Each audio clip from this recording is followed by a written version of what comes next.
O Domingo Espetacular mostra agora o perigo que é a rotina dos motoristas de aplicativo. Uma longa jornada de trabalho, marcada muitas vezes, né, Cabrini, por episódios de violência, assaltos, sequestros, agressões e até bate-boca com os passageiros. Nossos repórteres acompanharam os trabalhos em 3 grandes cidades. Você vai ver agora relatos e cenas impressionantes. Desce pro carro. O de trás, o tempo todo com a arma na minha nuca.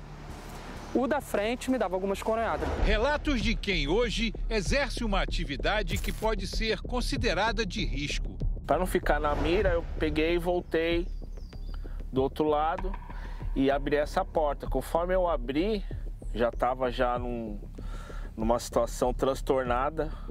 Eu abri e ele atirou. 4 tiros em cima dele. Foram 4 tiros, não foi um tiro. Foram 4 tiros.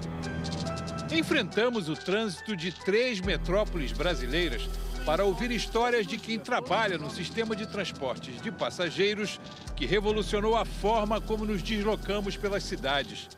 Os carros de aplicativos tornaram o setor mais acessível, conveniente e diversificado e viraram fonte de renda para milhões de pessoas. Os carros de aplicativos começaram a circular no Brasil em maio de 2014. Hoje, segundo a diretora executiva de uma das maiores empresas do setor, somos o país com mais viagens e o maior número de motoristas em todo o mundo. Quase 1,5 milhão, que já transportaram 125 milhões de passageiros. É como se toda a população da França e da Itália juntas já tivesse andado pelo menos uma vez num carro de aplicativo. Andar pelas ruas de São Paulo é uma rotina que Geraldo cumpre há 6 anos. O que força a gente a trabalhar é o financeiro, não adianta. Para sobreviver em qualquer situação, a gente precisa encarar, né? E é encarar também a violência urbana. Em 2022, o motorista sofreu uma tentativa de assalto quando transportava 3 adolescentes. Isso era 20 minutos de corrida. 10 minutos, mais ou menos, eles ficaram falando sobre algum assunto deles. E os 10 minutos finais, eles ficaram muito quietos. Dali eu já imaginei que tinha alguma coisa meio suspeita, mas ainda a gente quer, talvez, imaginar que não. Mas a tua experiência te dizia que algo não estava... Não estava pelo fato de ser 3 pessoas do sexo masculino e bem suspeitas, né? Geraldo conta que um jovem se sentou no banco do carona e os outros 2 no banco de trás.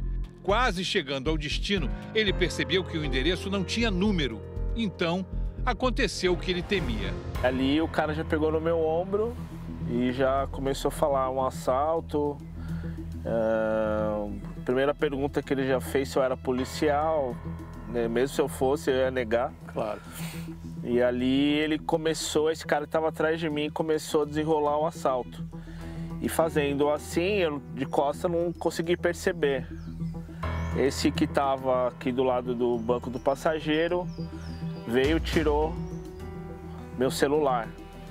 O motorista percebeu que o próximo passo seria levar o carro e fez o que a polícia sempre recomenda não fazer. Reagiu. Conforme ele atirou, eu pulei em cima dele para tentar ver se eu conseguia tirar a arma e tal. Nessa de tentar tirar a arma dele, ele atirou. E eu senti um raspão no dedo. Até então, só foi um raspão. Imaginei que ele errou. A viagem, que deveria ter sido curta, menos de meia hora, deixou marcas. No dedo da mão esquerda, 10 pontos fecharam o ferimento provocado pelo tiro de chumbinho. Ele não deixou de dirigir, mas ficou mais seletivo. Trabalhar próximo de comunidade já evitava alguns caminhos, por exemplo. Com o tempo foi passando, porque é ruim você julgar as pessoas, né? Claro. Nem todo mundo tem culpa, mas você evita certos locais. A profissão de motorista de aplicativo também pareceu bem atraente para o Adriano. O trabalho por conta própria, com autonomia de horário, foram os motivos que o fizeram se inscrever na plataforma em 2018. Mas hoje não é bem assim. Tudo subiu e as tarifas não subiram. Antigamente você comprava um carro zero por 35, 40 mil reais. Hoje você compra um carro zero por 80 mil reais. O combustível dobrou.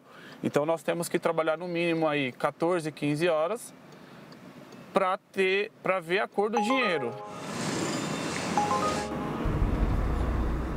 O Adriano diz que o período da noite, para quem dirige carro de aplicativo, é o mais difícil, porque é quando as coisas ruins, se tiverem que acontecer, acontecem. Por isso, ele e muitos motoristas contam com um parceiro, um aliado poderoso, que é uma câmera que mostra tudo o que está acontecendo aqui dentro. Essa câmera já te salvou de um bocado de situação, né? Já me salvou, já me livrou de problemas, tanto com o passageiro quanto com possíveis acidentes, né? Tipo, já teve... Inclusive, essa semana mesmo, teve uma situação que o cara quase bateu de frente com o meu carro. Então, numa situação dessa, você tem como se respaldar. As câmeras dos carros registram flagrantes de violência. A polícia foi acionada e o criminoso preso. Também na capital de Goiás, um outro caso de agressão. O motorista sai com um pedaço de ferro na mão enquanto é seguido por este passageiro de camisa vermelha. Loucura, né? Loucura eu ter reagido, só que é instinto, né? A discussão começou por causa do cinto de segurança. O motorista decidiu cancelar a corrida. Você tirou o cinto por quê? Você vai me tirar daqui de dentro, tapa? Os dois saem do carro. O passageiro dá um soco nas costas de Gilvan, que revida a agressão. Em um momento, o motorista aparece com um facão na mão. Eu saí em luta corporal com ele, né? Eu peguei um conezinho que tinha de PVC perto do carro, corri para frente para tentar se afastar dele e ele continuou atrás, peguei a barra de ferro. Inclusive, tinha até 2 carros atrás, né? E um dos carros tem uma moça filmando. O passageiro foi embora e Gilvan registrou o caso na delegacia. Os danos físicos provocados por um episódio de violência, esses passam rapidamente, alguns dias, algumas semanas, mas as sequelas psicológicas duram mais tempo para serem curadas. E essa é uma história que a Larissa conhece bem.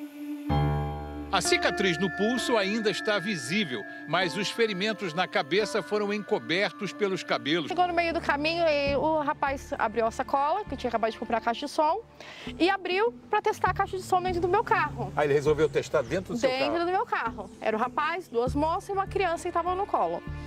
E aí eles resolveram testar dentro do carro.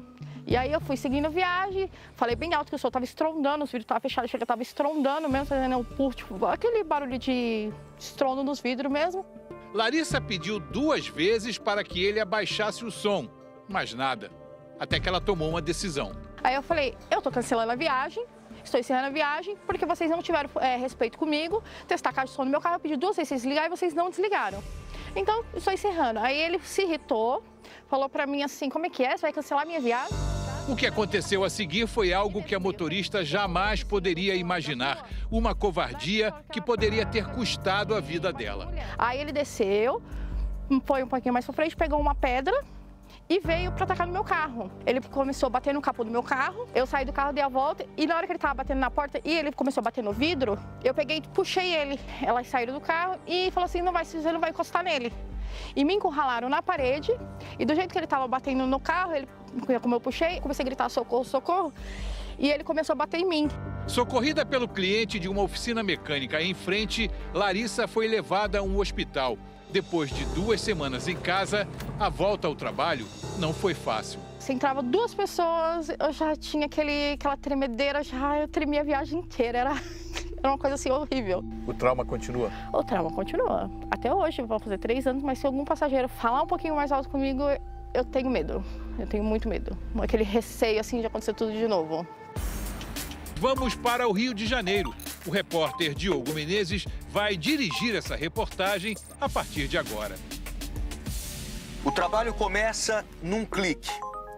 O motorista tem acesso às primeiras informações, como o local de partida, o tempo para chegar até o cliente, o destino, valor da corrida e até o nome e a nota de avaliação do passageiro. Ele tem pouco tempo para decidir se aceita ou não. É aí que mora o perigo. Muitas vezes a ameaça vem do banco de trás, com criminosos se passando por passageiros. E por mais que o profissional esteja sempre alerta, A violência pode mudar completamente o destino final de uma viagem. Nesse vídeo, o motorista apanha da passageira, que aparenta estar alcoolizada. Eu quero ver minha casa. Me ajuda aqui, moça, por favor, moça. A corrida de R$16 levava o profissional para dentro de uma comunidade. E ele se recusou a seguir viagem. Eu pago R$16, você não me levou em casa. Algumas áreas do Rio de Janeiro nem a polícia circula. Como o Uber não tem uma característica que visualize que ali se trata de um carro de aplicativo, a entrada inadequada numa dessas áreas pode representar risco real à vida dele e dos passageiros. Depois de agredir o motorista mais de uma vez, a mulher é retirada do carro por uma amiga. Não existe uma estatística oficial de violência contra os profissionais de aplicativo. Segundo o Instituto Fogo Cruzado, somente neste ano, 17 motoristas foram baleados na região metropolitana do Rio. Um aumento de 70% em relação ao mesmo período do ano passado. E o número de mortos já é 4 vezes maior do que em 2024. Motorista há mais de 10 anos, Léo conhece bem o Rio. Sabe que algumas regiões vivem sob o poder do crime organizado. Traficantes impõem regras, como proibir a entrada de carros de aplicativo. Você já chegou em alguma rua com pichações que mostram? Já. Baixa vidro, alerta ligado e a luz do salão acesa. Eu recomendo. Passou num lugar estranho, mesmo que não seja comunidade, que não seja, para outros colegas que estejam na rua, baixa o vidro, baixa o farol, piga a luz de dentro do salão. Vai poupar você de passar por uma situação de risco ou até mesmo perder a vida. Depois de aceitar levar um grupo de turistas para a Zona Norte, ele se deparou com um grande engarrafamento numa das principais vias expressas. E o GPS apontou uma rota alternativa.